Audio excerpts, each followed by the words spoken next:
Toronto versus Philadelphia. So you have the 76ers and the Raptors. The series is tied 2 games apiece. First, so last night the Raptors, or yesterday I should say, the Raptors won 101-96 on the back of Kawhi Leonard, who dropped 39. Jimmy Butler, he played well. Jimmy Butler, 29 points. So Yeah. after game 1, we were talking about how Ben Simmons and how the Sixers are not a fit, and the chemistry was off. Right. All right. Brett Brown has made an adjustment that has totally changed that. That adjustment has, and this is what I've been saying, while Ben Simmons is your point guard offensively, he's actually not your point guard because he's lining up at the 4. All right? Because you have J.J. Redick, your position in basketball is very much dependent on the others that are on the court with you. It's not an isolation. It's not a bubble. You can't step out here and be like, I'm the point guard if there's 4 other point guards on the floor. Okay? It doesn't work like that. One of you little dudes is going to be the center. All right? So the thing with Ben Simmons is while he's managing the offense and running the offense, he's actually not the point guard because he's guarding the 4. He's the 4 on the court. Okay. Right? People compare him to Magic Johnson. Magic Johnson never went out on the court without a Rambis, a Worthy, and another center, whether it be Divac or Kareem. So based on the people that was on the court with him, he was actually playing the point guard. Okay. With Ben Simmons, they were trying to do that, but the chemistry was off because you can't have a backcourt where J.J. Redick is guarding your point guard, right? So that is a little bit off because Ben Simmons was not actually the point guard.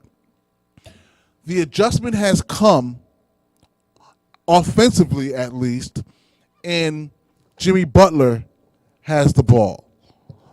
All of a sudden, Tobias Harris getting the ball in spots where he can have an impact. All right? Redick getting a lot of good shots. And not that Simmons didn't provide people with good shots.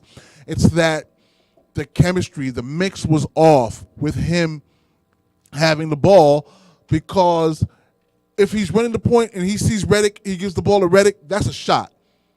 If he sees Tobias, that's a shot. More likely he's going to see MB, that's a shot. What happens to Jimmy Butler? You lose Jimmy Butler in that. Better idea. Give Jimmy Butler the ball because Simmons actually doesn't need the ball because he's not going to shoot the open shot. They were playing Simmons off the ball this last game. Well, they've been playing him set since screens and stuff like that. Right. Playing Because power forward. The dude refuses to shoot. Right. Dude, let me tell you his numbers. Game 1, 14 points. Game 2, 6 points. Game 3, 10 points. Game 4, 10 points. And you're looking at these minutes that he's playing. He's playing over 34 minutes a game for each of these games. His shooting percentage is good, but he's barely taking shots. Like that's one of the problems that I think they're having. It's easy to play with the Ben Simmons in the regular season because you're just playing in one game and then you're out. In the playoffs, you're seeing this guy every night and you're scheming for the fact he's not going to shoot a shot. He only wants to shoot a layup, and it hurts your team. Right. Now, with that being said, Jimmy Butler getting the ball, that's a great adjustment. That's helped the team a lot. But you're starting to see what I think we both talked about at the beginning, and you just alluded to it tonight. They just don't fit. Like, the pieces don't go together. Right. The chemistry is not what it should be. Joel Embiid made it very clear that he disagrees with that. He thinks that you don't need chemistry when you have good players. And I'm saying by the end of this series or by the end of the playoffs, they're going to understand that chemistry is a huge deal.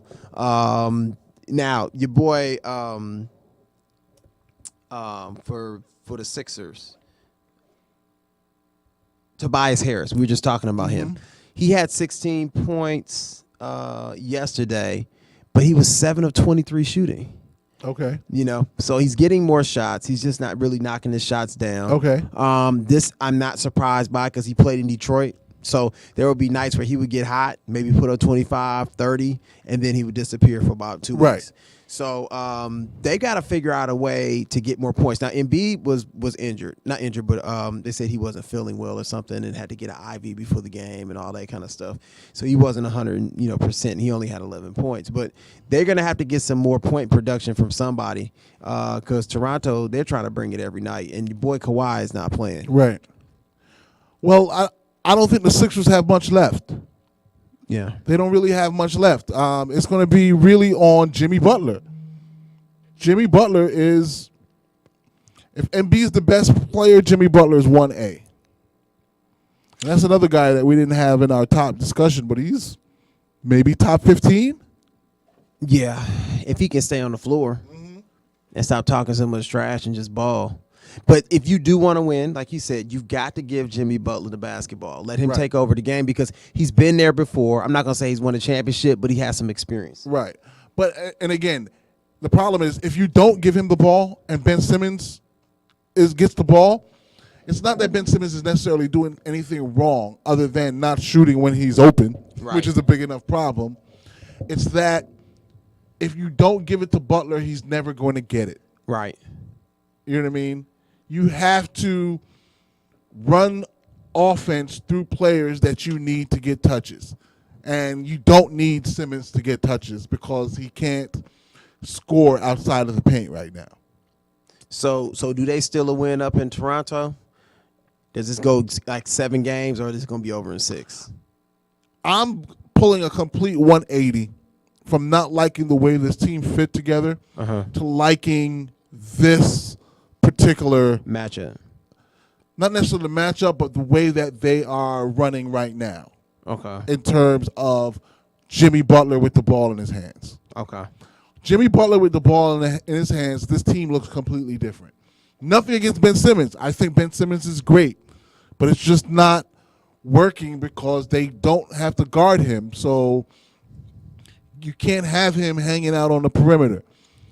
Put him on the block. He's a legit power forward with point guard skills. Nothing wrong with that. We're not saying that he can't play the point, but your idea of him being a point before was just off, right? He is 6'10", 6'9", and that's fine. You could be 6'9", 6'10", and run the point. I'm not putting him into. He doesn't have the mentality of a point. A point guard knows that you have to take certain shots at certain times. An NBA point guard, yes, you must be able to shoot and score, or just get to your spot. Right.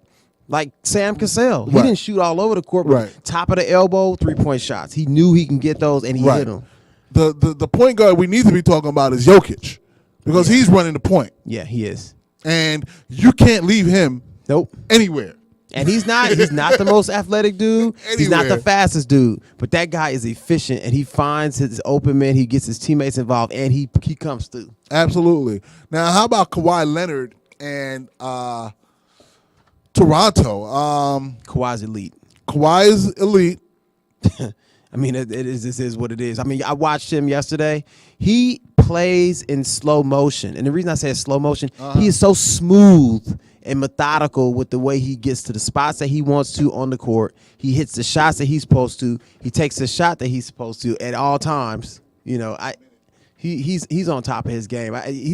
I'm thoroughly impressed. He's about to get paid this offseason, and I'm hoping he can go deep in the playoffs because he's fun to watch. Right. How about your boy Kyle Lowry? Kyle Lowry, 3, 2 for 10, 0 for 4 from 3, 7 points, minus 28. That was a game that that Toronto lost. Kyle Lowry is the reason that I think this series goes 7 games. Right. When they should just come out and just beat the Sixers, he's going to have a bad game next game. He's going to disappear. And then they're going to lose. And then you have to come back. 7th game, anybody can win. It is amazing that he's so bad in the playoffs, like every year. Yeah. Like you're not even like being exaggerating in the least bit when you say Kyrie Lowry is not going to show up for a playoff game. And he got DeMar DeRozan traded playing like that. Right. Everybody was looking at him. Like DeMar was like, man, DeMar, step up. Nah, Kyle Lowry looks terrible.